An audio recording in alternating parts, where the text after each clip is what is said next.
Hey guys and welcome to Money Matters. तो start करने से पहले हम एक छोटी सी वीडियो देखेंगे and it is about Plato. Plato एक बड़ा ही फेमस फिलोसोफर था अराउंड 300 बीसी में। एंड इस वीडियो में उसका एक थॉट एक्सपेरिमेंट डिस्क्राइब्ड है।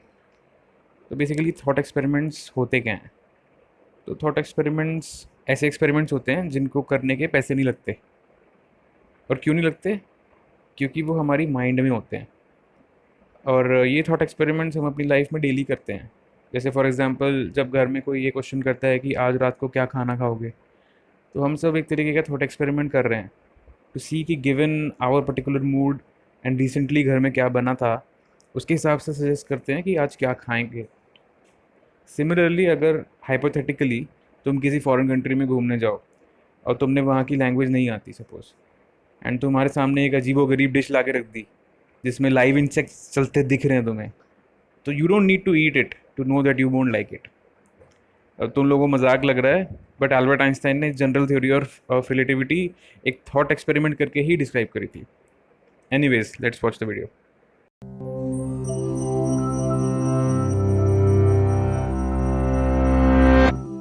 What is reality? Knowledge? The meaning of life? Big topics you might tackle figuratively, explaining existence as a journey down a road or across an ocean, a climb, a war, a book, a thread, a game, a window of opportunity, or an all too short-lived flicker of flame. 2,400 years ago, one of history's most famous thinkers said life is like being chained up in a cave, forced to watch shadows flitting across a stone wall. Pretty cheery, right? That's actually what Plato suggested in his Allegory of the Cave, found in Book 7 of the Republic, in which the Greek philosopher envisioned the ideal society by examining concepts like justice, truth, and beauty. In the allegory, a group of prisoners have been confined in a cavern since birth with no knowledge of the outside world. They are chained facing a wall, unable to turn their heads, while a fire behind them gives off a faint light. Occasionally, people pass by the fire carrying figures of animals and other objects that cast shadows on the wall. The prisoners name and classify these illusions, believing they're perceiving actual entities. Suddenly, one prisoner is freed and brought outside for the first time. The sunlight hurts his eyes, and he finds the new environment disorienting. When told that the things around him are real, while the shadows were mere reflections, he cannot believe it.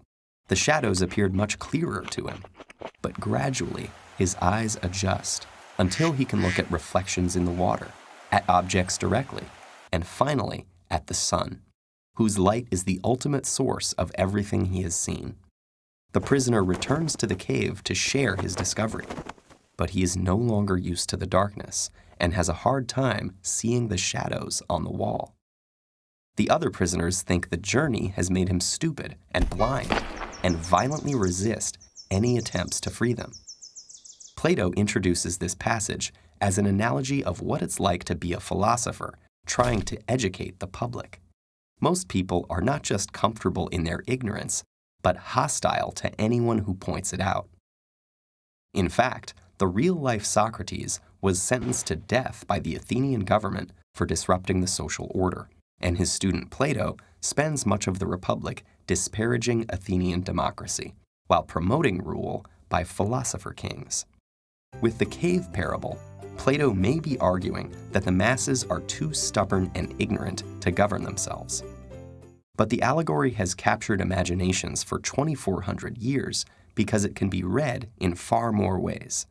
Importantly, the allegory is connected to the theory of forms developed in Plato's other dialogues, which holds that, like the shadows on the wall, things in the physical world are flawed reflections of ideal forms, such as roundness or beauty.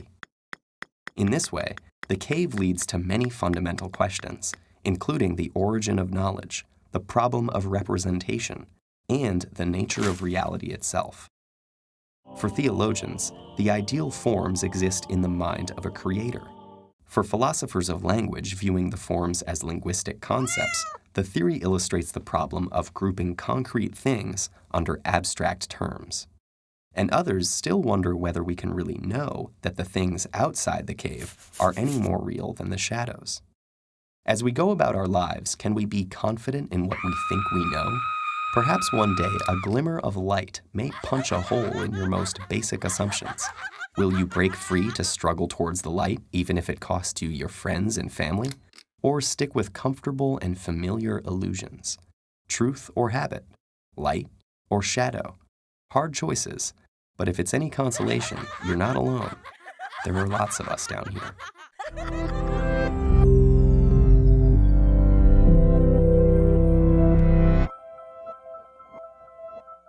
तो basically इस video में दो चीज़ें सामने आती हैं।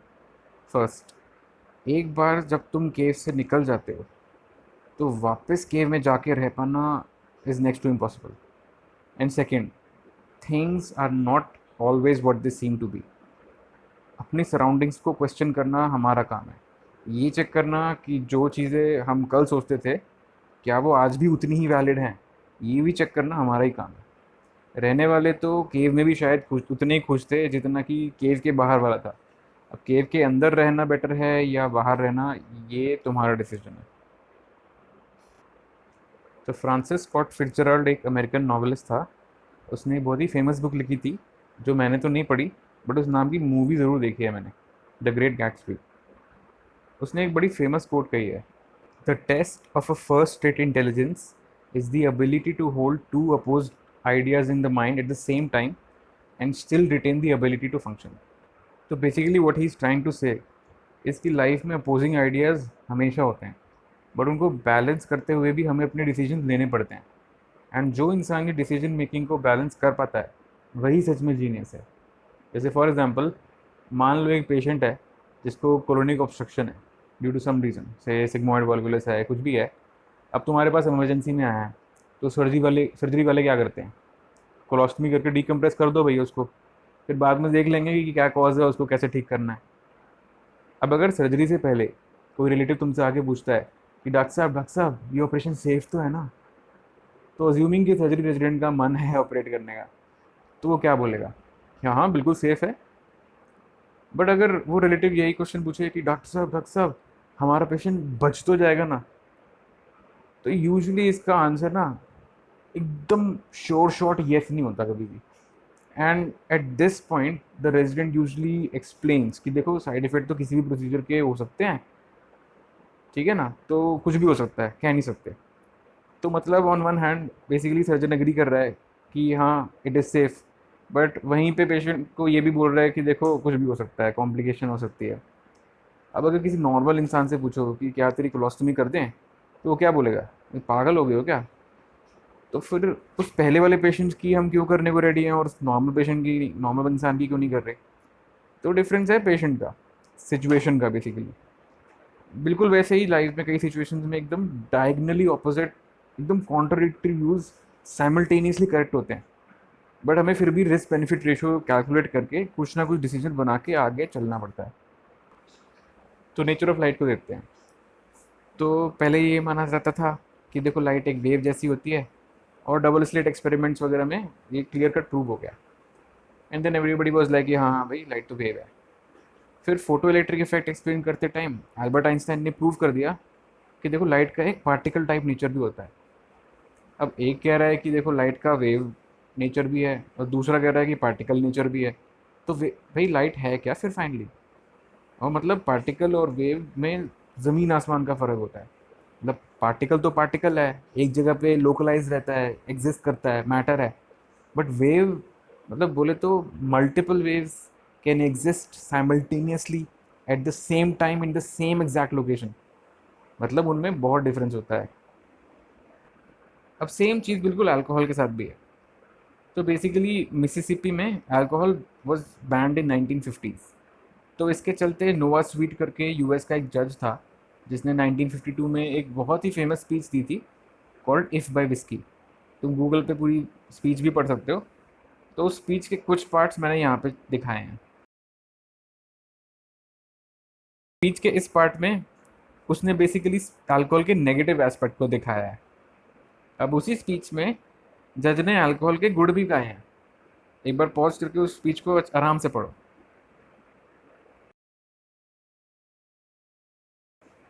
तो basically अब अल्कोहल अच्छा है कि बुरा है, अब ये जो डिपेंड करता है कि रिस्क बेनिफिट एनालिसिस क्या है, वो इस बात पर डिपेंड करता है कि कौन पी रहा है, कितनी पी रहा है, क्या पी रहा है, किस इन्वायरमेंट में पी रहा है, एट्सेट्रा एट्सेट्रा।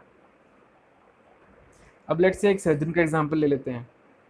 तो बेसिकली जब एक सर्जन एक ओटी में एंटर करता है, तो उसको एक एक डिग्री ऑफ एरोगेंस चाहिए उसको, कि हाँ, जो भी होगा, जो भी एक बार खोल लेते हैं, जो भी होगा देख लेंगे, जो कॉम्प्लिकेशन होगी देखी जाएगी। फट्टू बन के ओटी में कोई ऑपरेट नहीं कर सकता basically. But at the same time ही नीड्स टू हैव ह्यूमिलिटी, कि चाहे सर्जन कितनी ही अच्छी सर्जरी क्यों ना कर ले, चाहे वो कितना भी कोशिश क्यों ना कर ले, जान लगा दे वो सर्जरी में, अल्टीमेटली पेशेंट का आउटकम उसके हाथ में नहीं होता। तो कुछ लेवल ऑफ ह्यूमिलिटी भी होनी ज़रूरी है। मतलब एक अच्छा सर्जन होने के लिए on one hand you need to be arrogant, एक सॉर्ट ऑफ गॉड कम्प्लेक्स चाहिए होता है कि देख लेंगे जो होगा देखी जाएगी। बट साथ साथ एक ह्यूमिलिटी भी होनी ज़रूरी है। क्या ज़्यादा ज़रूरी है, ये सिचुएशन पर डिपेंड करता है। उसी तरह जब हम कोई भी डिसीजन लेते हैं, तो on one hand we need to be self confident.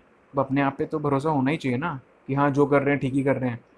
But अगर यही भरोसा बहुत एक्सट्रीम में हो जाए, तो ओवर कॉन्फिडेंस से बन जाएगी, तो गलती करने की प्रोबेबिलिटी उतनी ही ज़्यादा बढ़ जाएगी। और सिस्टोस्कोपी करते करते कभी कभी रट्टम में भी पहुंच जाते हैं ऐसे ही लोग। But at the same time हमें सेल्फ डाउट भी करना चाहिए, वो भी होना इक्वली इंपॉर्टेंट है। क्यों? क्योंकि अगर कभी खुद पे डाउट ही नहीं करोगे, तो ये एज्यूम कर लो कि हाँ तुम ही ठीक हो। बट एक्सेसिव सेल्फ डाउट करना भी बेकार है, नहीं तो कभी कोई डिसीजन ले ही नहीं पाओगे, अपने सारे डिसीजन को डाउट ही करते रह जाओगे। बोले तो सेल्फ कॉन्फिडेंस और सेल्फ डाउट दोनों ही कॉन्ट्रडिक्टरी हैं, बट दोनों ही ज़रूरी हैं। कब क्या ज़्यादा ज़रूरी है, ये सिचुएशन टू सिचुएशन डिपेंड करता है। उसी तरह parent support for the kids, ये भी एक इशू है। तो पेरेंट्स को अपने बच्चे को तो सपोर्ट करना ही चाहिए। भले ही तुम्हें लगता हो कि भाई कल को तुम्हारा बच्चा जो है डॉक्टर बनेगा, इंजीनियर बनेगा, बट कल को अगर तुम्हारा बच्चा आके तुम्हें बोले कि भाई मुझे तो म्यूजिशियन बनना है, तो पेरेंट्स को सपोर्ट तो करना चाहिए आइडियली। बट अगर उसी चीज़ को एकदम एक्सट्रीम ले जाओ कि उनका बच्चा तो कभी कुछ काम गलत कर ही नहीं सकता, तो इससे एक तरीके की मॉरल हैज़र्ड क्रिएट हो गई। तो बच्चा एडोल्फ हिटलर ही क्यों ना हो, लेकिन उसके माँ बाप, ओले ओले मेरा सोना बेटा क्या हुआ, वो कुछ जूस को तो मारा है, कोई बात नहीं ठीक हो जाएगा, यू नो। ये भी नहीं होना चाहिए। एक इशू है मॉरल हैज़र्ड का, और दूसरा ये इशू है कि अगर पेरेंट्स हमेशा ही सपोर्टिव रहेंगे, तो भाई बच्चा सीखेगा कैसे? जैसे कि किसी महापुरुष ने कहा था, why do we fall Bruce, so that we can learn to pick ourselves up again. अगर आपने पूरा ज़िंदगी अपने बच्चे की साइकिल से ट्रेनिंग व्हील्स ही नहीं हटाए, कि हाय मेरे बच्चे को चोट ना लग जाए कहीं, ओहो उसको कुछ हो ना जाए, तो वो बेचारा कभी साइकिल चलाना भी नहीं सीख पाएगा। तो एक मूवी आई थी 2001 में कॉल्ड बबल बॉय। तो उसमें एक बच्चा होता है जिसका कोई कंजेनिटल इम्यूनो डिफिशिएंसी सिंड्रोम होता है। तो उसके पेरेंट्स उसको दुनिया में एकदम एकदम सिक्लूडेड रखते हैं दुनिया से, एकदम एक स्टेराइल घर में, स्टेराइल कमरे में, बिल्कुल प्रोटेक्टेड एनवायरनमेंट में रखते हैं। एंड लॉन्ग स्टोरी शॉर्ट, वो बच्चा बड़ा हो जाता है, उसकी एक गर्लफ्रेंड बन जाती है। बट उसकी गर्लफ्रेंड किसी और से शादी करने जा रही होती है, तो उसको बचाने के लिए वो घर से निकलता है। एंड एंड में बेसिकली उसकी माँ उसको ये रिवील करती है, ओहो कि तुम जब 4 साल के थे ना, तभी तुम्हारा इम्यून सिस्टम डेवलप हो गया था, but we were just trying to protect you. अब भगवान ही बचाया ऐसे माँ बाप से तो।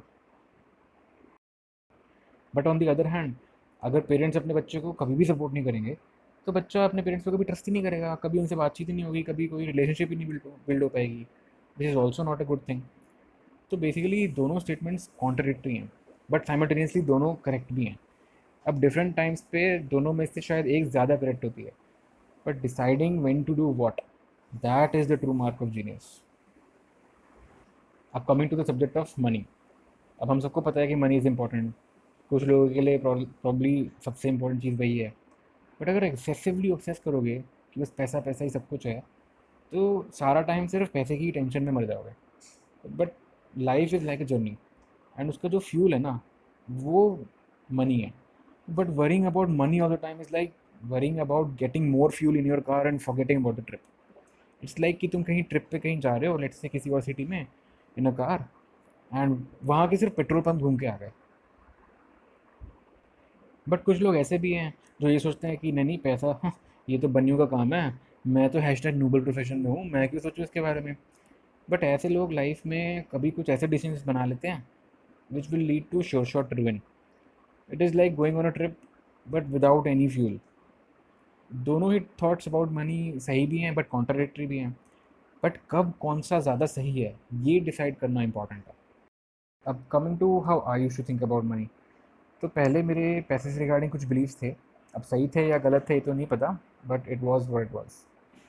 तो I used to believe that wanting to make money is a bad thing. अब पुरानी कोई भी बॉलीवुड मूवी देख लो, सब में एक ही कॉमन थीम होती है। हमेशा एक गरीब हीरो दिखाते हैं, एक अमीर बाप की बेटी होती है जो हीरोइन होती है, एंड विलेन होता है यूजुअली हीरोइन का बाप जो बड़ा अमीर होता है, जिसकी वजह से कुछ प्रॉब्लम्स क्रिएट होती हैं और हीरो फिर जीत जाता है अल्टीमेटली। अब पुरानी बॉलीवुड मूवीज़ का एक ग्रोइंग माइंड पे क्या असर पड़ता है, ये तो सिर्फ एक कोहॉर्ट स्टडी ही बता पाएगी। Belief number 2, people who want to make money are inherently evil. मुझे ये लगता था कि सिर्फ मतलबी टाइप के लोग ही पैसे के पीछे भागते हैं। अब ये भी एक तरीके का बॉलीवुड इफेक्ट ही बोल सकते हो। एक तरफ हमारा गरीब हीरो जो हमेशा सच्चाई और इंसाफ के लिए लड़ता है, और दूसरी ओर एक अमीर विलेन जो पैसा खिला के जज को भी खरीद लेता है। कमिंग टू बिलीफ नंबर 3, कि जिन लोगों के पास पैसा है वो ज़रूर गलत तरीक़ों से ही अमीर हुए होंगे। अगेन, बचपन में मैंने किसी से कहा नहीं और कभी किसी ने पूछा नहीं। स्कूल वाले सिर्फ रिवोल्ट ऑफ 1857 ही पढ़ाते रह गए। कभी भी टेस्ट में ये ज़रूरी बातें डिस्कस ही नहीं हो पाई। अब सवाल ये उठता है कि मुझे ये आइडियाज़ आए कहाँ से। भाई बच्चा पैदा होते ही ये सब थोड़ी ना सीख लेता है। ये सब आइडियाज़ धीरे धीरे कहीं से एक्वायर किए जाते हैं। तो मेरे हिसाब से 3 इंपॉर्टेंट सोर्सेज हैं जहाँ से ये आइडियाज़ एक्वायर किए गए। पहला, of course, social and cultural influences. Somehow मैंने ये देखा है कि जब भी इंडियन कल्चर में पैसे की बात आती है तो ज़्यादातर उसको एक नेगेटिव लाइट या फिर एक टैबू सब्जेक्ट की तरह ट्रीट करते हैं।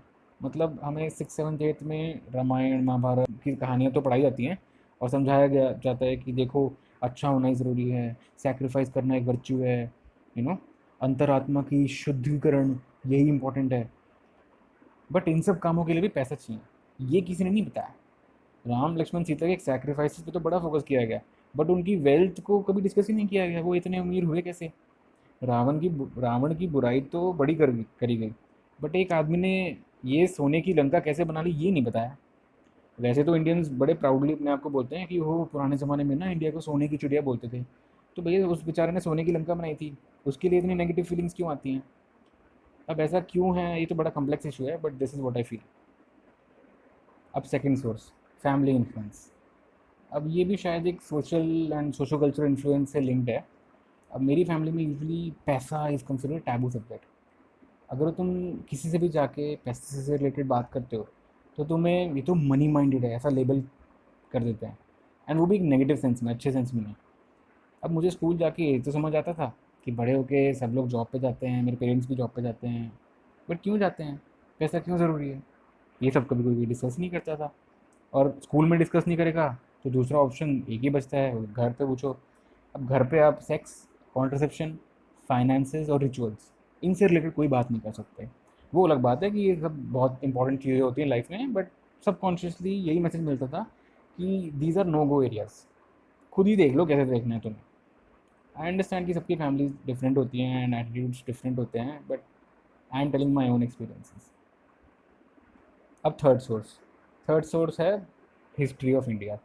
अब जब से इंडिया में ब्रिटिश ईस्ट इंडिया कंपनी वाले मचा के गए हैं, तब से इंडियंस में इनहेरेंटली एक डर सा है about related to trade, finance. ये लगता है कि देखो, अंग्रेज़ लूट के चले गए, वो बेचारे प्रॉफिट के चक्कर में हर कोई लूट के चला जाएगा तुम्हें, तो तुम्हें वैसा नहीं बनना चाहिए। Coming to what I think about money now, first of all I think having money is a good thing, but why? It gives you comfort. Comfortable ज़िंदगी बहुत इंपॉर्टेंट है, एंड इतना कंफर्टेबल नहीं कि जिसमें एक भी मसल ना हिलानी पड़े और धीरे धीरे बॉडी की सारी मसल इलेक्ट्रीफाई कर जाए, बट हाँ, आराम से एसी में चिल रहने का है। Second, don't have to depend on the kindness of others. अब हमने देखा लॉकडाउन में क्या हुआ, करोड़ों माइग्रेंट लेबर्स बेचारे घर से निकाल दिए गए, और ना यहाँ के रहे ना घर के रहे अपने, और वापस जाने नहीं दे रहा कोई, और बेचारों को दूसरों की काइंडनेस पे डिपेंड करना पड़ा ज़िंदा रहने के लिए भी। तो ये भी लाइफ में ना एक इम्पॉर्टेंट चीज़ है, डिग्निटी के साथ जीना। Third, money equals freedom. जब किसी के पास इतना पैसा हो कि कुछ काम ना करने पड़े, तो इससे अच्छा और क्या होगा? तो basically money buys you freedom, freedom to do what you want and freedom to spend your time the way you want. Then money makes you antifragile. अब एंटी फ्रेजाइल का कंसेप्ट क्या होता है बेसिकली? तो basically antifragile is the exact opposite of fragile. बोले तो ऐसी चीज़ें जो केओस और डिसऑर्डर में सिर्फ स्टेबल नहीं रहती, रादर इम्प्रूव कर जाती हैं। तो ये इम्प्रूवमेंट बड़ी इंपॉर्टेंट है। फॉर एग्जांपल बैक्टीरिया ले लो, वायरसेस ले लो, जितने ज़्यादा एंटीवायरल, जितने ज़्यादा एंटीबायोटिक्स का एक्सपोजर मिलेगा, कुछ तो चलो मर जाएंगे, लेकिन अल्टीमेटली उतना ही हाई लेवल ऑफ रेजिस्टेंस मिलेगा। तो how does money make you anti fragile? जब संसार में हाहाकार मचा होगा ना, तभी एसेट्स की वैल्यूएशन कम आएगी। और तब अगर आपके पास इतना पैसा है कि आप हाँ बिना सर्वाइवल की टेंशन लिए आप इन्वेस्ट कर पाओ, तभी आप सस्ते में एसेट्स खरीद पाओगे और जिसका फ्यूचर में बेनिफिट उठा पाओगे। मतलब being anti fragile means not just being able to withstand a period of COVID lockdown, but to actually gain from it. Got it? And finally, money amplifies your personality. तो बेसिकली मेरा मानना है कि if you were a moron when you were poor, you will be a bigger moron when you are rich. Similarly if you were a good person when you were poor, you will be a better person when you are rich. तो एक तरीके से money से आपकी personality और qualities both good and bad amplify होकर बाहर निकल आती हैं। तो मतलब साफ है, पैसा ही सबसे ज़रूरी चीज़ होती है, open and shut, accept that we are wrong and here is why. Imagine करो कि तुमको किसी को कोई गिफ्ट करना है, एंड लेट्स से कि वो बंदा या बंदी जिसको भी ये गिफ्ट करना चाहते हो तुम, थोड़ा इंपॉर्टेंट है तुम्हारी लाइफ में। अब ऑब्वियसली गिफ्ट मीनिंगफुल होना चाहिए। तो ऐसे गिफ्ट में क्या क्या कैरेक्टरिस्टिक्स होनी चाहिए? तो number one, gift should be unique. मतलब पूरी दुनिया में वही इकलौता हो, उसके जैसा और कोई एग्जिस्ट ही नहीं करता। नंबर टू, गिफ्ट यूज़फुल होना चाहिए। अब एक आईफ़ोन एक अच्छा गिफ्ट तो है, बट अगर आप किसी न्यूबॉर्न बेबी के लिए आईफ़ोन लेके आ रहे हो तो वो बेसिकली यूज़लेस है, उस बच्चे के लिए तो at least. Number three, non transferable. अब कितना गुस्सा आएगा ना तुमको कि तुमने किसी को बड़ी मेहनत करके एक गिफ्ट ढूंढा किसी के लिए, अब तुम्हें बाद में पता चला कि उस बंदे ने वो गिफ्ट लिया, उसको पसंद नहीं आया, तो उसने रैपिंग पेपर पे फिर से रैप चढ़ाया और किसी और को आगे भी गिफ्ट कर दिया। तो इरिटेटिंग हो जाएगा ना फिर शायद। Can not be damage by time. अब इससे अच्छी और क्या चीज़ हो सकती है कि कोई ऐसी चीज़ जिसकी वैल्यू टाइम के साथ साथ और बढ़ती चली जाए, कम ना हो बट रादर बढ़े। अमेजिंग। Number five, precious. अब गिफ्ट तुम्हारे लिए भी और जिसको दे रहे हो उसके लिए भी, एटलीस्ट दोनों के लिए ना प्रेशियस होना चाहिए। मतलब जिसको गिफ्ट दिया है उसको लगना चाहिए कि वाह, मान गए, कितना प्रेशियस चीज़ दिया है तुमने। Number six, affordable. अब ऑब्वियसली देने को तो भैया लैम्बोर्गिनी दे दो सबको, लेकिन कितने ही लोग अफोर्ड कर पाएंगे ना। तो अल्टीमेटली परफेक्ट गिफ्ट होना, एक अफोर्डेबल होना भी ज़रूरी है। तो यार सोच के देखो, ऐसा क्या हो सकता है जो एकदम यूनिक होता है, यूज़फुल भी होता है, नॉन ट्रांसफरेबल होता है, जिसकी वैल्यू कम नहीं कर सकता कोई, एंड जो बहुत प्रेशियस होता है एंड जो बहुत सस्ता मिलता है? तो guys the answer is time. Time में सारी खूबियाँ होती हैं जो एक परफेक्ट गिफ्ट में हो सकती है थियोरेटिकली। ये पूरी दुनिया में देखो सबसे यूनिक होता है, बड़ा यूज़फुल भी होता है अगर उसको वाइजली यूज़ करो तो। अब हम एक टाइम पे सिर्फ एक ही चीज़ पे फोकस कर सकते हैं, ये नॉन ट्रांसफरेबल भी है। अब किसी के साथ बिताया टाइम एक मेमोरी बन जाता है और उस मेमोरी की वैल्यू धीरे धीरे बढ़ती चली जाती है, होपफुली कुछ केसेस में तो बढ़ी जाती है। अब सबके लिए अपना टाइम तो बड़ा प्रेशियस होता है, और सबसे अच्छी बात है टाइम फ्री होता है। मतलब मेहनत किए बना किसी को भी दे सकते हो। तो लेट्स टॉक अबाउट टाइम। तो ऑन एवरेज एक इंसान एक दिन में 7 से 8 घंटे की नींद लेता है। एक दिन में 24 घंटे होते हैं बोले तो 1440 मिनट। अगर हम मैंडेटरी स्लीपिंग पोर्शन को हटा दें तो अप्रॉक्सीमेटली 16 से 17 घंटे बचते हैं बोले तो 1000 मिनट। अगर हम 10 मिनट को एक ब्लॉक ऑफ टाइम मान लें तो मतलब एक दिन में हमारे पास 1000 मिनट बोले तो 100 ब्लॉक्स होते हैं, और उन 100 ब्लॉक्स में ही हमें सब कुछ करना है। तो एग्जाम्पल के तौर पे कंसिडर कुकिंग, जिसमें ऑन एवरेज 2 से 3 ब्लॉक्स खर्च हो जाते हैं। गेम ऑफ थ्रोन्स का एक एपिसोड 6 ब्लॉक्स खा जाता है। अब नहाने धोने में 2-3 ब्लॉक्स लग जाते हैं, and so on and so fourth. तो इंडिया में एक एवरेज बंदे की लाइफ एक्सपेक्टेंसी एट बर्थ अभी 80 साल नहीं है, बट लेट अस सी कि एक 80 साल के इंसान की लाइफ कितनी लंबी होती है। अब इस फोटो में एक पेंटागन 1 साल को रिप्रेजेंट करता है। अब देख के ही पता चल रहा है कि शायद कुछ घपला है, बट है नहीं, इतने ही साल हैं तुम्हारे। एज यू कैन सी, अगर एक बंदा 30 साल का है तो उसकी लगभग 40% लाइफ तो निकल ही चुकी है, अज्यूमिंग कि वो 80 साल तक जिंदा रहेगा। Same cheese but in the form of months. अब इस पिक्चर में हर एक सर्कल एक मंथ है, एंड पिछले 3 सर्कल से हम लॉकडाउन में, as you can clearly see, it is not a lot of circles. अब इन सब फोटो को दिखा के मैं किसी को डराना नहीं चाहता। It is just a way to remind you कि हम कितने छोटे से टाइम पीरियड के लिए यहाँ पे हैं, एंड मे बी हम बेटर डिसीजंस बना पाएंगे अगर हमें अपनी लिमिटेड लाइफ स्पैन के बारे में पता हो। तो टाइम से रिलेटेड दो बड़े ही इंपॉर्टेंट लेसन हैं।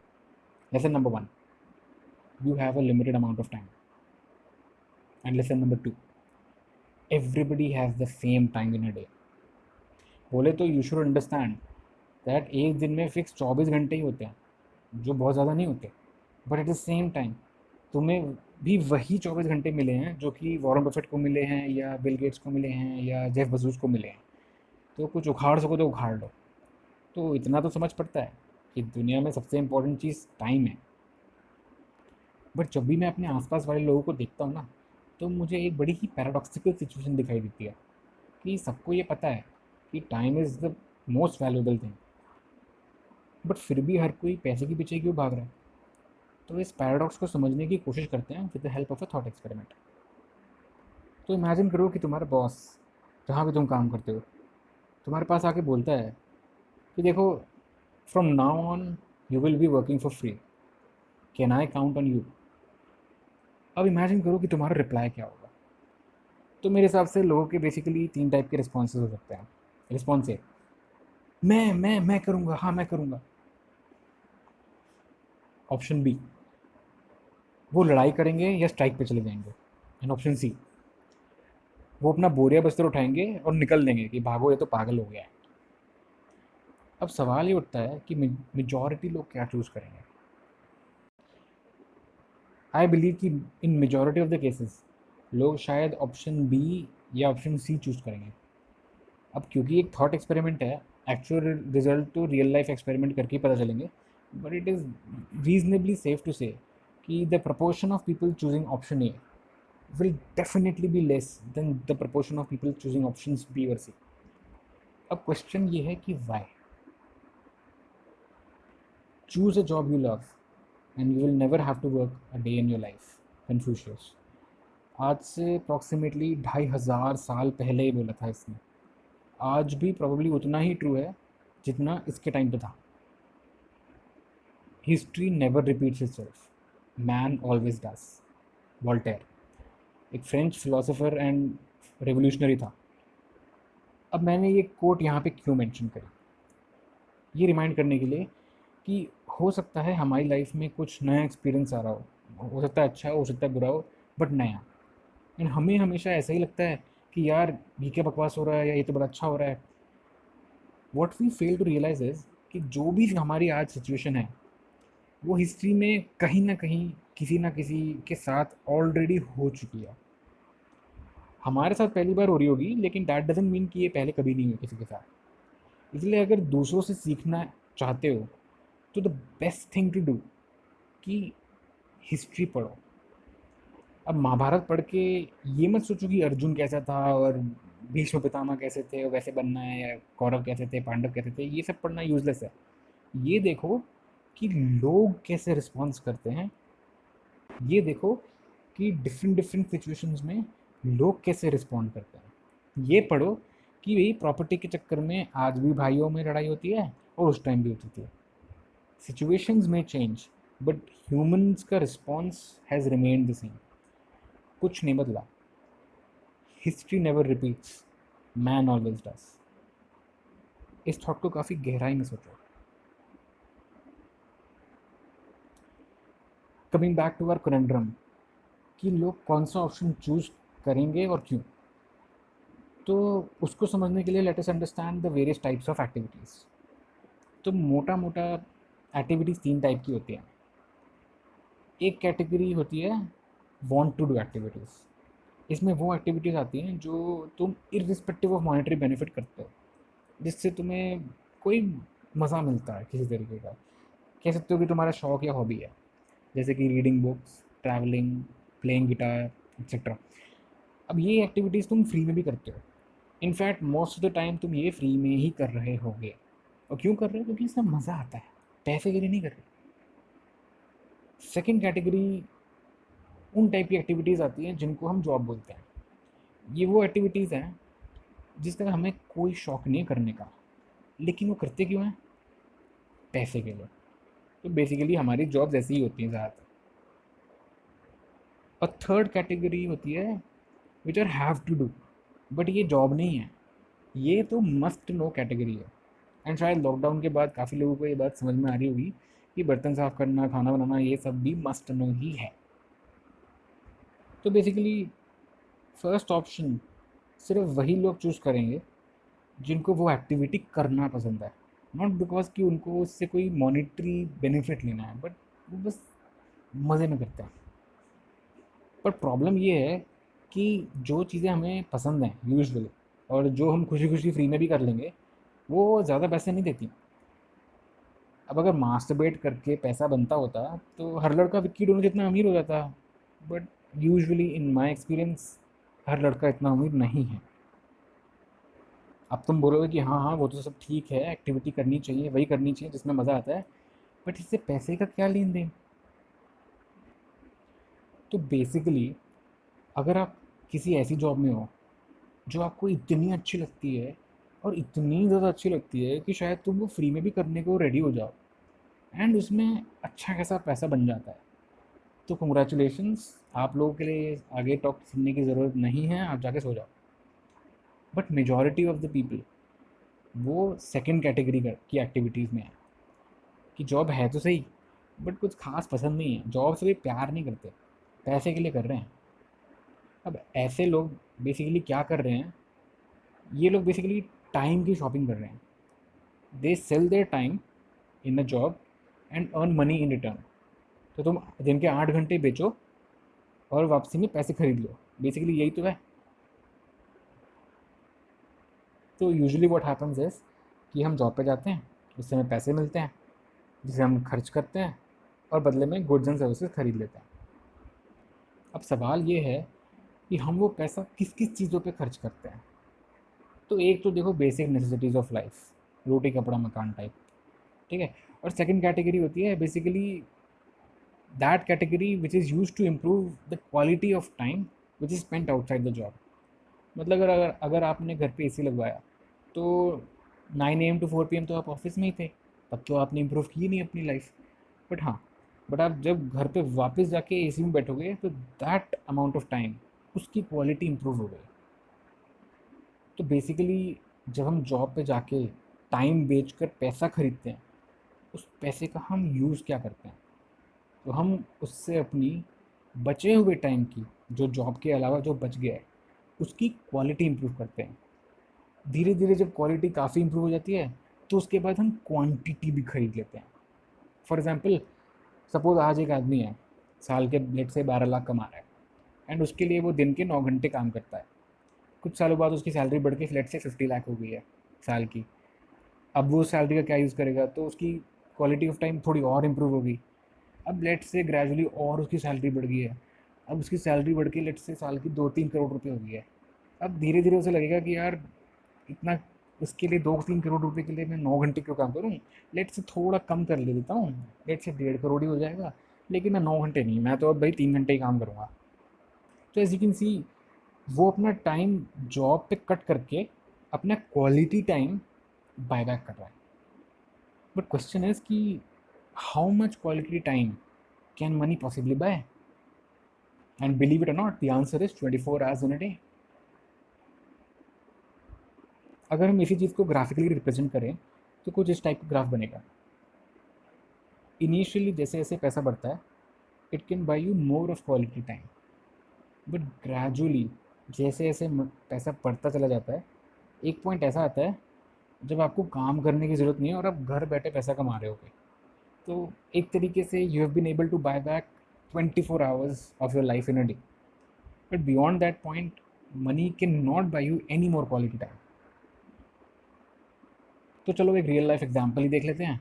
एक एवरेज इंसान की जॉब से 9 AM टू 4 PM होती है। 24 घंटे में से वो 8 घंटे सोता होगा, 1 घंटा ब्रेकफास्ट डिनर खाने में लग जाता होगा, 1 घंटा नहाने धोने में लग जाएगा, 1 घंटा travelling to and fro from work, and 1 से 2 घंटा घर आके काम से रिलेटेड कुछ जॉब रिलेटेड काम हो सकता है, पेपर वर्क या ईमेल करना है, कुछ भी हो सकता है। तो कट कटा के एक दिन में नेट 3 से 4 घंटे ही बचते हैं। अब इस टेबल में जो येलो एक्टिविटीज़ हैं वो मैंडेटरी हैं, रेड वाली एक्टिविटीज़ जॉब रिलेटेड हैं, एंड ग्रीन ही वो एक्टिविटीज़ हैं जो नेट टाइम आपके पास बच रहा है पर डे। अगर हम इसी इन्फॉर्मेशन को एक पाई चार्ट की फॉर्म में देखें तो यू कैन ईजिली सी कि 39% टाइम तो जॉब खा लेती है, 42% टाइम तो मैंडेटरी एक्टिविटीज़ में चला जाता है, सिर्फ 19% टाइम ही है जो आपके पास बचा खुचा है, जो प्रोडक्टिव काम करने के लिए आपके पास बच रहा है। अगर इसमें से मैंडेटरी पोर्शन को भी हटा दिया जाए तो पिक्चर थोड़ी और क्लियर हो जाएगी। तो as you can see 2/3 of the time तो जॉब में चला जाता है, सिर्फ 1/3 टाइम ही है जो आप यूज़फुल चीज़ों में बिता सकते हो। तो let's talk about Bill Gates. अब बिल गेट्स कई सालों से फोर्ब्स रिचेस्ट लिस्ट में टॉप 10 में तो आ रहा है। अब हम इससे क्या सीख सकते हैं? तो विकीपीडिया के अकॉर्डिंग नवंबर 2019 में Bill Gates was the second richest man on earth, and उसकी estimated net worth was around $107 billion. अब क्या है ना कि मेरी मैथ्स थोड़ी वीक है, क्योंकि मुझे ना 75 का टेबल नहीं आता। तो मैंने गूगल बाबा से पूछा कि भैया $107 बिलियन होते कितने हैं। तो एज यू कैन सी ये लगभग 8 लाख करोड़ इंडियन रुपए होते हैं। फिर मैंने विकीपीडिया पे सर्च किया कि भैया ओल्डेस्ट ह्यूमन बीइंग एवर की एज कितनी थी, तो वो लगभग 122 साल की है। लेट्स से कि बिल गेट्स के पास 122 साल होते जीने के लिए, और जो उसके पास अभी नहीं है ऑफ कोर्स क्योंकि वो 64 साल का है, बट लेट्स अज्यूम है, एंड उसको 8 लाख करोड़ रुपए खर्च करने हैं उन्हीं 122 सालों में। तो अगर हम इसको देखा जाए तो उसके पास हर घंटे लगभग लगभग 1.25 लाख रुपए हैं खर्च करने के लिए, एंड दैट टू अज्यूमिंग कि पैसे की कोई कंपाउंडिंग नहीं हो रही, मतलब उसने वो पैसा लिया और अपने गद्दे के नीचे छुपा लिया, एंड उस पर कोई इंटरेस्ट नहीं कमा रहा वो। तो बिल गेट्स के पास अराउंड 1.25 लाख रुपए हैं हर घंटे खर्च करने के लिए। बट गेस करो कि उसके पास कितने घंटे हैं ये सब काम करने के लिए, जिस भी काम को वो करना चाहता है, जिस भी चीज़ पे वो खर्च करना चाहता है, उसके पास कितने घंटे हैं वो काम करने के लिए। अब बिल गेट्स के पास शायद वो हर एक चीज़ है जो किसी इंसान को पॉसिबली चाहिए हो सकती है। मोस्ट प्रोबेबली वो अब काम पे नहीं जाता, वो सिर्फ उन्हीं चीज़ों पे फोकस करता है जो उसको पसंद है और जो उसको अच्छी लगती है। But no matter how much money he has, he cannot spend more than 24 hours in a day doing those very things that he likes doing. And what does that tell you? That the ability of money to improve your life and give you pleasure is limited. Ultimately, doing meaningful work and having meaningful relationships with people you like, that is the ultimate source of happiness. अब ये तो समझ में आता है कि पैसा इतना भी इम्पोर्टेंट नहीं है एंड टाइम प्रॉब्ली ज़्यादा ज़रूरी है, तो फिर लोग क्यों पीछे पड़े हैं पैसे के? तो उसके लिए हमें ग्राफ समझना पड़ेगा। एज यू कैन सी हम में से मैक्सिमम लोग ग्राफ के रेड जोन में ही रहते हैं, वेरएज बिल गेट्स जैसे लोग डेफिनेटली ग्रीन जोन में रहते हैं। और ऐसा क्यों है? क्योंकि हम में से मैक्सिमम लोग जब जॉब स्टार्ट करते हैं तो सभी रेड जोन में ही स्टार्ट करते हैं। दुनिया के कुछ लकी लोग होते हैं जैसे कि अंबानी एटाल, वो लोग सीधा ग्रीन जोन में ही पैदा होते हैं और वहीं पे जॉब स्टार्ट करते हैं। उनको वैसे ज़रूरत नहीं है काम करने की, अब वो क्यों कर रहे हैं? प्रॉब्लम मज़े के लिए, आई डोंट नो। अब इतना तो समझ में आता है कि शुरू में तो हम सभी रेड जोन में होंगे, बट क्या हम लोग कभी ग्रीन जोन में आ पाएंगे? अब अनफॉर्चुनेटली लोग, काफ़ी लोग ग्रीन जोन में आ तो जाते हैं, बट उनको कभी पता ही नहीं लगता कि भाई वो ग्रीन जोन में आ गए। वो पूरी ज़िंदगी ऐसे ही बिहेव करते हैं कि जैसे रेड जोन में ही हो। उनको ये समझ ही नहीं पड़ता कि it is time which is more valuable. पैसे से तो आप अल्टीमेटली टाइम ही को बाय बैक करोगे ना। अब बेसिक सवाल ये उठता है कि पता कैसे करें कि भाई हम ग्रीन जोन में आ गए हैं? तो अनफॉर्चुनेटली लाइफ में कुछ चीज़ों का ना कोई कॉन्क्रीट आंसर नहीं होता। इज़ लाइट अ वेव और अ पार्टिकल, ये कह पाना मुश्किल है। अनफॉर्चुनेटली इसका ना तो कोई डायग्नोस्टिक क्राइटेरिया है और ना कोई ऐसा टेस्ट है कि हमने करवा लिया लाल पत लैब से और 100% सेंसिटिविटी 100% स्पेसिफिसिटी से उसने बता दिया। But just because the answer is impossible to know doesn't mean कि हमारा डिसीजन लेने की कैपेसिटी ख़त्म हो जाती है। Sometimes we have to decide despite knowing that we don't have all the facts and we will be wrong some of the times. जब भी कोई लाइफ में कॉन्क्रीट डायरेक्शन नहीं मिलती ना, तो it is better to have a rough sense of direction कि जाना कहाँ है अल्टीमेटली। तो ऐसे में दो स्टोइक फिलोसफर्स हैं जो हमारी बड़ी मदद करेंगे। बेसिकली जो भी मैं कहना चाहता हूँ इस पूरी प्रेजेंटेशन में, वो इन दो कोट्स में समराइज कर सकते हो। Wealth consists not in having great possessions but in having few wants. Epictetus 2000 years ago. And लगभग 2100 साल पहले सेनेका ने बोला, people are frugal in guarding their personal property but as soon as it comes to squandering their time they are most wasteful of the one thing in which it is right to be stingy. I don't think कि in quotes का मतलब किसी को समझाने की ज़रूरत है, but you need to think deeply about them. तो यहाँ पे we can see the difference between two cases. Case number 1 में तुम्हारी हर एक वांट तुम्हारी नीड बन जाती है and you will basically spend the rest of your life in the red zone. Whereas second case में you can differentiate between your needs and your wants, and ऐसे case में you can switch over to the green zone earlier. Ultimately choice तुम्हारी है। As a side note, recently many of us were confined to our homes during the period of lockdown. अब जब job पे time कम हो गया तो basically we had more time for the remaining two activities. Probably तब हम में से काफ़ी लोगों को समझ में आया कि बियॉन्ड आवर जॉब्स हमारी कोई भी हॉबीज़ नहीं है, कोई लाइफ ही नहीं एग्जिस्ट करती बेसिकली जॉब के बाहर। मेरा एक फेवरेट प्रिंसिपल है, principle of inversion. The only thing I want to know is where I am going to die so that I never go there. कि अगर किसी चीज़ को समझना हो तो कभी कभी बात को उल्टा करके समझो, ज़्यादा बेटर समझ पड़ेगी। तो basically transition from red zone to green zone बता पाना तो मुश्किल है, बट कुछ आंसर हमें बेटर समझ में आएंगे। तो अज्यूम करो कि तुम्हारी कल को लॉटरी लग गई या कोई रिश्तेदार मर गया, तुम्हारे नाम की पूरी ज़मीन जायदाद तुम्हारे नाम कर गया, या फिर जो भी एग्जाम्पल तुम्हें लेना है। तो basically for how much money will you be willing to leave whatever you are doing today and stay at home and basically just enjoy life? ठीक है, क्वेश्चन क्लियर है? तो मैं 4 ऑप्शन दे रहा हूँ, 1 करोड़, 10 करोड़, 50 करोड़ या से 100 करोड़। तो बेसिकली आप क्या फिगर चूज़ करोगे?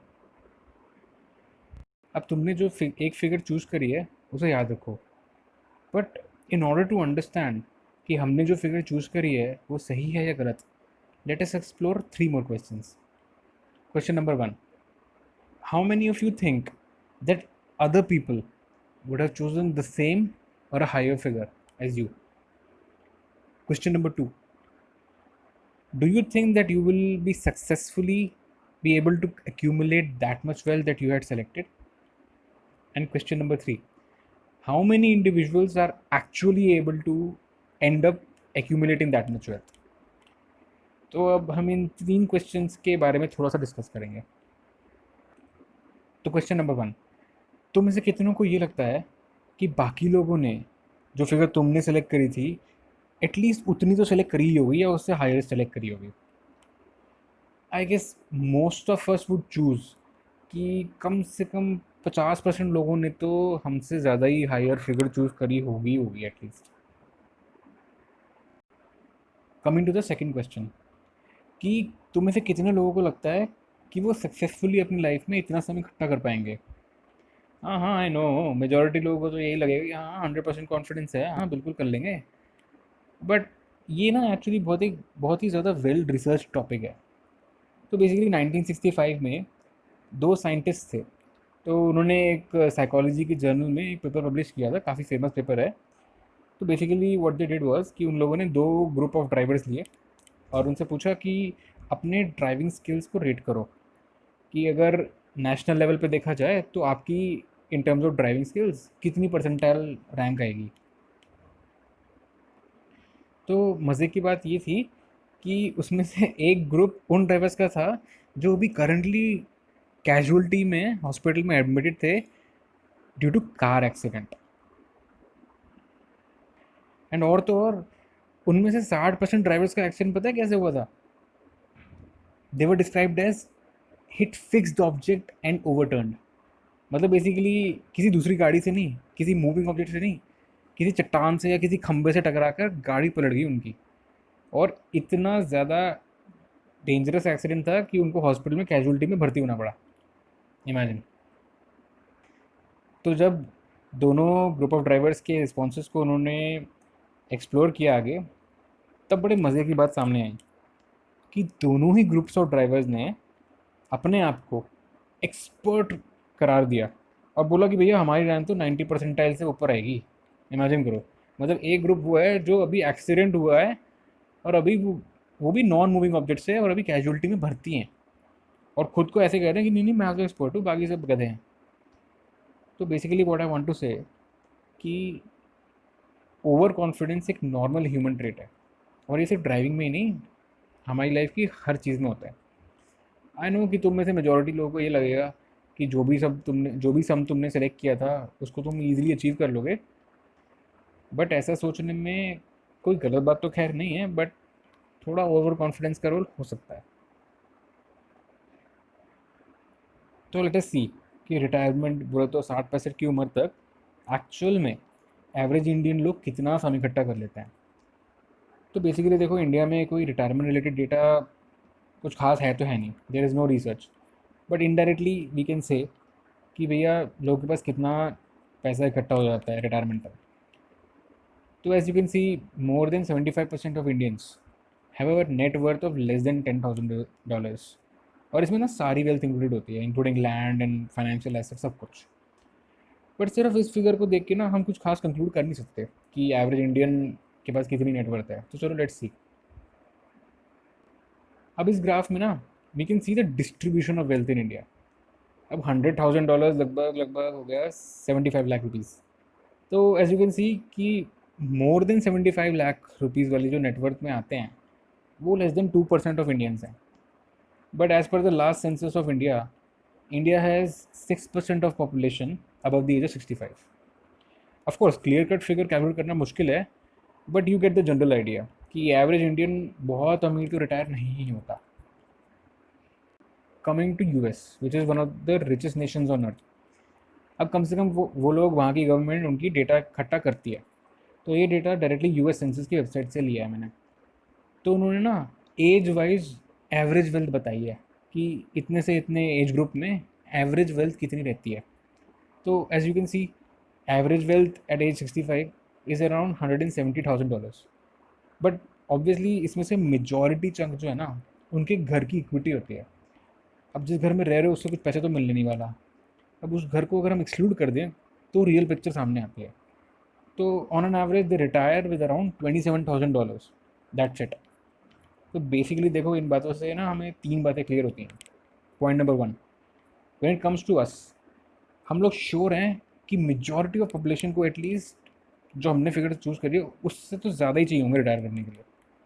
पॉइंट नंबर 2, अगर हम अपनी खुद की बात करें ना, तो हम में से मेजॉरिटी लोग 100% श्योर हैं कि जो हमने इनिशियली सम चूज़ किया था हम बड़ी आराम से अचीव कर लेंगे। और पॉइंट नंबर 3, बट रियलिटी में ये सच नहीं होता, as is prove by the fact कि आज भी मेजॉरिटी ऑफ द पॉपुलेशन, सिर्फ इंडिया में नहीं, majority of the population in even in US अभी भी पूरी लाइफ में भी इतना वेल्थ नहीं इकट्ठा कर पाएंगे जितना कि तुमने सम अभी चूज़ किया है। बेसिकली टू कंक्लूड, हमने जो फिगर चूज़ करी है जिसको हम कमा के आगे काम पे जाना बंद कर देंगे, हम में से मेजॉरिटी लोग उस फिगर को कभी भी अचीव नहीं करने वाले, एंड देयरफॉर वो लोग कभी भी रिटायर नहीं कर पाएंगे, है ना। अब इन बातों का अल्टीमेट मतलब क्या है?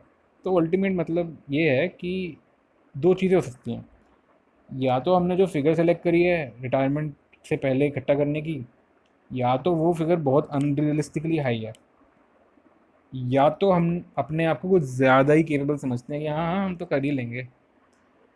तो बेसिकली उस लॉटरी वाले क्वेश्चन का आंसर हमें शायद सोच समझ के फिर से सेलेक्ट कर लेना चाहिए. Now coming to the next question, what sum should you choose. पहला क्वेश्चन ये था कि what sum would you choose.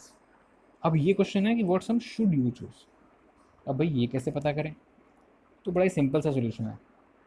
अगर हम अपने फ्यूचर में होने वाले सारे खर्चे डिसाइड कर लें तो हम इजीली बता सकते हैं कि आज उन खर्चों की प्रेजेंट वैल्यू क्या होगी. एंड थोड़ा बहुत मार्जिन ऑफ सेफ्टी लेकर हम एक्चुअल में डिसाइड कर सकते हैं कि कितना सम हमें सेलेक्ट कर लेना चाहिए. अच्छा, इससे पहले कि हम लोग ये कैलकुलेट करें कि हमारे खर्चे कितने होने वाले हैं, लेट अस सी ये एक्चुअल में ये 1 करोड़ 10 करोड़ 100 करोड़ होते कितने हैं. तो मैं ना मैथ्स में थोड़ा वीक हूँ, एंड आई एम श्योर हम सभी हैं. तो बेसिकली मैंने क्या किया, लेट अस अज्यूम कि हमने जो भी सम सेलेक्ट किया है उसको 7% रेट ऑफ इंटरेस्ट पे इन्वेस्ट कर दिया, और हर महीने जो भी इंटरेस्ट मिलता है सिर्फ उस इंटरेस्ट को हमने बाहर निकाल लिया, प्रिंसिपल को कभी भी टच नहीं करेंगे. तो बेसिकली जो भी इंटरेस्ट बनता है वो मैंने लिख दिया है. तो सपोज़ अगर आप 1 करोड़ रुपए को 7% रेट ऑफ इंटरेस्ट पे इंटरेस्ट इन्वेस्ट करते हो तो आपको महीने का लगभग लगभग 58,000 रुपीज़ सिर्फ इंटरेस्ट में मिलेगा. सिमिलरली 5 करोड़ से महीने का 5.8 लाख रुपीज़ इंटरेस्ट बनता है. 50 करोड़ पे it is 29 lakh rupees per month. And 100 crore पे 58 लाख रुपीज़ पर मंथ का इंटरेस्ट मिलता है. और याद रखना ये सिर्फ इंटरेस्ट है, क्योंकि हमने प्रिंसिपल टच नहीं किया है. ये हमेशा तुम्हें इंटरेस्ट देता रहेगा बेसिकली. तो इस चीज़ को याद रखते हुए कि हमें कितना इंटरेस्ट मिलेगा, we now have to estimate कि हमारे फ्यूचर एक्सपेंसेस क्या होंगे. बट ऑब्वियसली अब तुम बोलोगे यार फ्यूचर किसने देखा है, हम कैसे एस्टिमेट कर सकते हैं कि भाई फ्यूचर में जाके हमें कब कैसे कितना पैसा चाहिए हो. अब अगर आज मैं वैगनार चलाता हूँ, कल को हो सकता है मैं BMW लेने चले जाऊँ, तो उस कैसे काम चलेगा. तो बिल्कुल ऐसे ही टाइम के लिए ना आइंस्टाइन ने एक बहुत ही अच्छा कोट दिया है, we cannot solve our problems with the same thinking we used when we created those problems. बोले तो एच पाइलोरी को ना सबसे पहले 1875 में डिस्कवर कर लिया था लोगों ने. बट पता नहीं कैसे डॉक्टर के दिमाग में ना एक आइडिया घुस गया कि देखो स्टमक में तो इतना हाई एसिडिक पीएच होता है, इतने एसिडिक पीएच में तो कोई बैक्टीरिया ज़िंदा रह ही नहीं सकता. तो बेसिकली उस दिन के बाद से जब भी किसी पैथोलॉजिस्ट को स्टमक की म्यूकोसा के में अगर एच पाइलोरी दिखाई देता था ना, तो वो लोग यही बोलते थे अरे ये तो कंटामिनेंट है, ये तो आर्टिफैक्ट है, चलो इसको डिस्कार्ड करो, फेंक दो, इग्नोर करो, ये तो ऐसे ही है. बट फाइनली क्या हुआ, दो डॉक्टर्स थे, बैरी मार्शल और रॉबिन वॉरन. उनका दिमाग खनका, उन्होंने बोला भाई ये क्या हो रहा है. तो उन्होंने फाइनली पता लगाया कि जो इतने सारे लोगों को पेप्टिक अल्सर हो रहा है, शायद उसमें रोल हो सकता है कि भैया एच पाइलोरी का कोई रोल हो.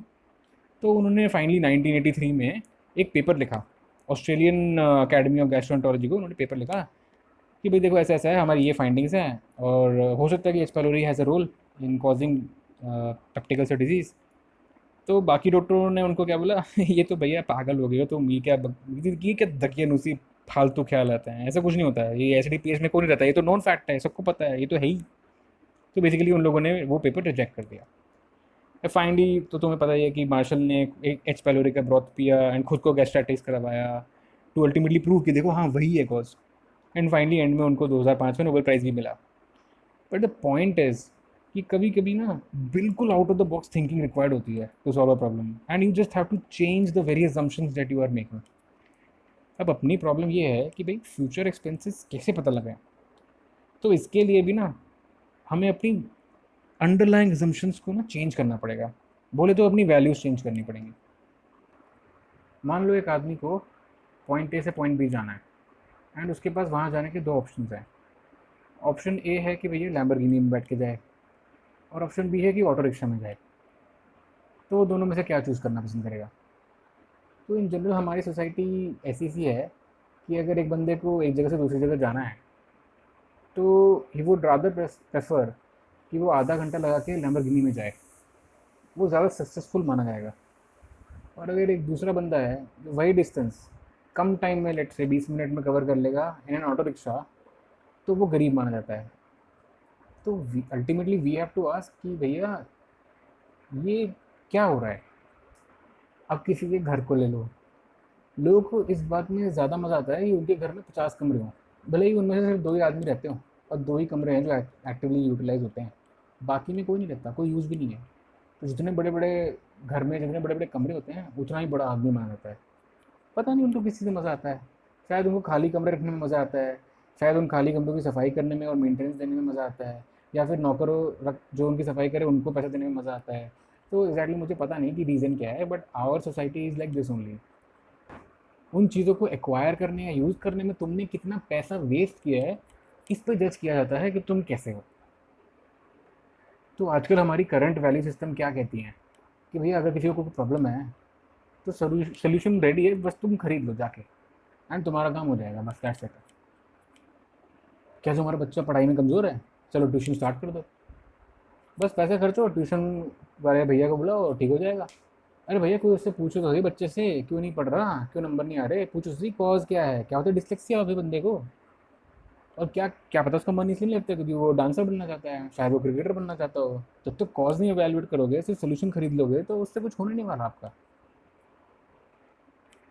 किसी को डायबिटीज़ मेलाइटिस है या हाइपरटेंशन है, तो ये लो भैया पकड़ो दवाई।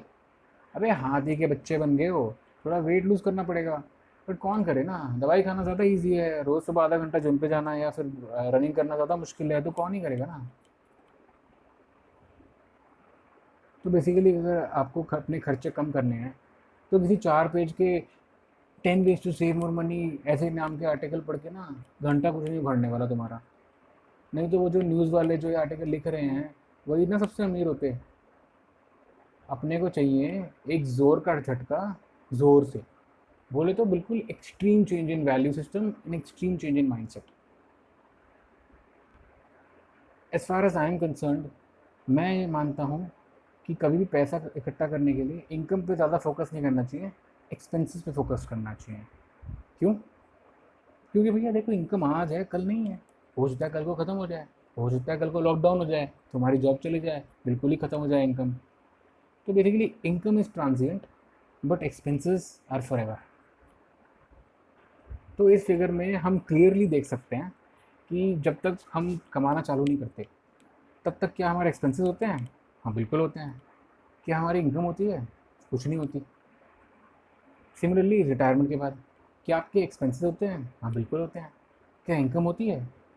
यूजुअली हाँ होती होती तो है, बट पहले से कम होती है। And more importantly, it is highly dependent on external circumstances जो हमारे कंट्रोल में है नहीं फ्रेंकली। जैसे फॉर एग्जांपल कई लोग रिटायरमेंट के बाद अपना पैसा एफडी में या पोस्ट ऑफिस की एफडी में या फिर सीनियर सिटीजन सेविंग स्कीम में, इन सब स्कीम्स में इन्वेस्ट करते हैं, एंड वहाँ में आपको कितना इंटरेस्ट रेट मिलेगा वो बहुत ही वेरिएबल है। तो बेसिकली एक्सपेंसेस तो हमेशा रहेंगे ही रहेंगे, बट इनकम कभी रहे ना रहे। अगर हमें अगर स्ट्रांगली कंट्रोल करना है तो इट इज़ बेटर कि आप अपने एक्सपेंसेस को स्ट्रांगली कंट्रोल करो, because that will create a much more endurable moat around your wealth. तो फाइनली आई गेस क्वेश्चन को इन्वर्ट करके हमें थोड़ा सा बेटर समझ में आता है कि पैसे को कैसे अप्रोच करना है। Finally, I just want to end with the question of why you should consider money as important. And the answer is so that one day you can comfortably say that no, money is not important. Thank you.